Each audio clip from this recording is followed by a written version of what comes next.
तुम्ही सुद्धा जेव्हा आलूचे पराठे करता तेव्हा त्यातनं सारण बाहेर निघतं, पराठा फुटतो. तर या पद्धतीने एकदा करून बघा.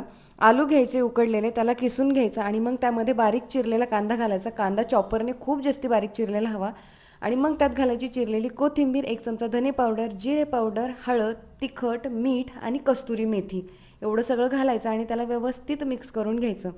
मेन टिप आता इथे आहे, जे आपण गव्हाचं पीठ यूज करणार आहोत ना पराठ्यासाठी, ते पीठ 15 ते 20 मिनिट आधी मळून ठेवलेलं पाहिजे.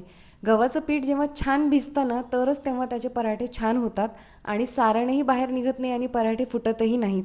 बाकी आपण सारण कुठल्याही पद्धतीने जरी बनवलेलं असेल ना तरीही चालेल, पण पीठ भिजलेलं पाहिजे. त्यामुळे पराठा कसा जरी लाटला ना तरीसुद्धा त्यातनं सारण बाहेर निघत नाही. तर नक्की ही टिप फॉलो करून एकदा पराठा करून बघा आणि तुम्हाला जर व्हिडिओ आवडला असेल तर प्लीज व्हिडिओला लाईक आणि चॅनलला सबस्क्राईब करा. Thanks for watching.